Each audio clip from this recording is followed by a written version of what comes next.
decía que he dedicado varios vídeos a explicar precisamente las características inherentes al problema Al del narcisismo, narcisismo. que está muy mal entendido, Ujú. que se mezcla con la psicopatía y que viene pues, a confundir a mucha gente. El narcisismo no es un plus de autoestima, sino prácticamente lo contrario. En lo profundo de la personalidad narcisista hay un déficit profundo de autoestima que busca compensar a través de un comportamiento externo, que llamamos así compensatorio, y que pretende equilibrar o reequilibrar esa falta de autoestima sustituyendo ese amor racional a sí mismo que no tienen por el éxito, la notoriedad, el aplauso, el poder. Y esto es lo que hace a la personalidad narcisista muy peligrosa en el mundo de la empresa. Tú que procedes, Pablo, del mundo de la organización, de las Ujú. empresas, sabes que no hay nada más peligroso que tener un jefe narcisista,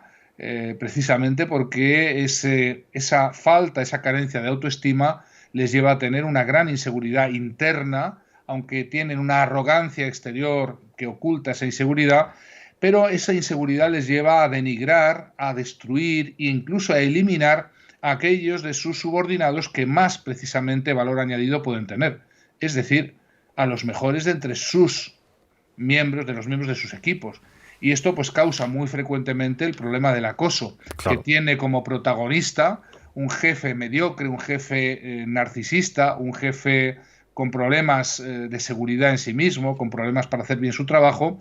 y a una víctima que suele ser brillante, muy válida o incluso que ha obtenido premios, reconocimientos, felicitaciones o el aprecio de clientes o de proveedores, pero esa situación produce una gran amenaza a ese jefe narcisista que busca precisamente la eliminación, la destrucción de ese subordinado a través de las técnicas más perversas. Por supuesto, la técnica por excelencia es el mobbing, el acoso psicológico en el trabajo. Doctor, dentro de esa definición,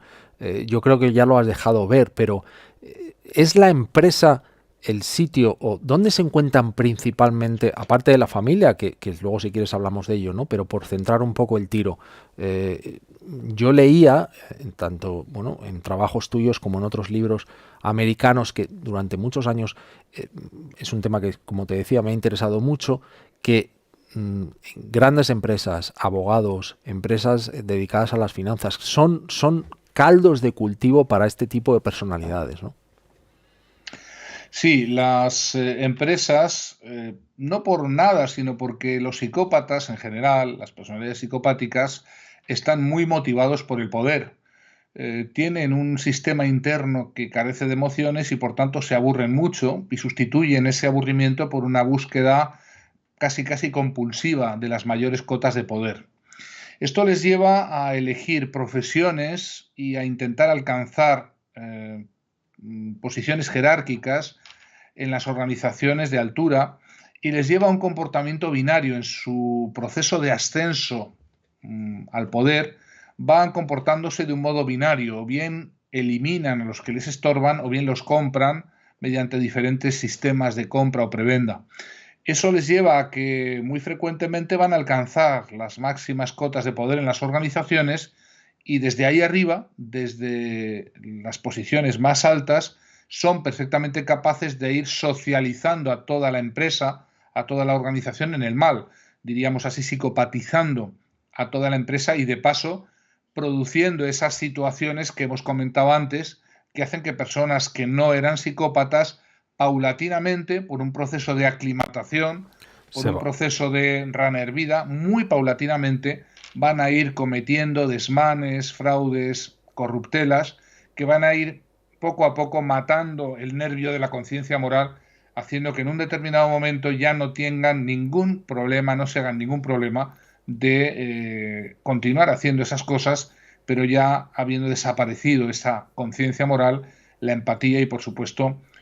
toda emoción compasiva respecto a las que van a resultar víctimas de esas actuaciones. Mm. El problema en las organizaciones es que con el tiempo, y aquí estamos en la reflexión del libro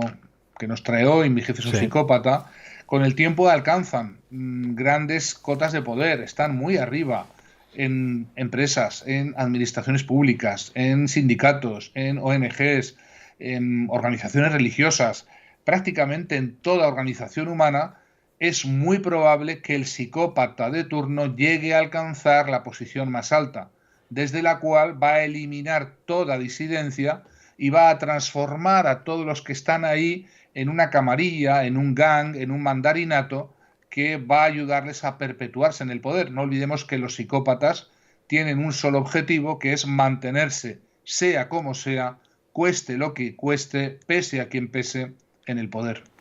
Hablábamos del entorno de la empresa, Iñaki, y la percepción que yo tengo también desde la experiencia es que de alguna manera se llega a confundir ese tipo de personalidad con los líderes, ¿no? De esa capacidad directiva, pues esa gente que parece que tiene las migas, parece que tiene lo que se necesita para poder liderar una gran organización, y que muchas veces es la propia empresa la que va fomentando este tipo de personalidad, y que estas personas crezcan y crezcan, porque yo creo que hay una percepción errónea de lo que es liderar un equipo y lo que puede ser una hecatombe, ¿no? De lo que luego vamos a hablar. Este es un problema muy antiguo, al que yo he dedicado varios de mis libros, uno de ellos Liderazgo Cero también. Sí. Pero en este mismo libro, en Mi jefe es un psicópata, le dedico un capítulo a lo que yo denomino el descarrilamiento directivo. El descarrilamiento directivo es precisamente cuando directivos que presentan no solamente psicopatía, sino otros trastornos psicológicos que son muy flagrantes, muy claros para un psicólogo clínico, y sin embargo esos déficits, esas taras, diríamos así, son percibidas por el entorno como capacidades o cualidades directivas. Es decir, no solamente aparecen como problemas mentales, sino que aparecen o se confunden como dotes de liderazgo. Este descarrilamiento directivo hace que frecuentemente los líderes más tóxicos encubran, camuflen esas características tóxicas de sus formas de ser, de sus personalidades o de sus patologías, por qué no decirlo, como rasgos de liderazgo. Y esto hay que denunciarlo, porque el verdadero liderazgo nada tiene que ver con problemas como la psicopatía, el narcisismo, la compulsión, o problemas como ciertas actitudes borderlines que muchos directivos tienen. Es decir, estamos ante problemas mentales que me han hecho, y voy a hacer un pequeño paréntesis aquí, Pablo, Sí. que me han hecho reclamar desde hace muchos años, pedir y solicitar, yo que soy profesor precisamente de liderazgo de una universidad pública, solicitar que lo mismo que pedimos a nuestros vehículos pasar periódicamente una revisión, una ITV, Sí. solicitar y exigir a los directivos pasar una ITV psicológica periódicamente. Tan grande puede ser el daño que puede hacer un directivo en este descarrilamiento mental, psicológico y emocional, y el daño que puede hacer un directivo al mando de una organización es enorme. Todo el mundo habla de la corrupción, de la desviación de poder, que tantas veces ocupan los titulares, pero se habla muy poco del sufrimiento humano que producen estos directivos en la población laboral, en los recursos humanos. Personas,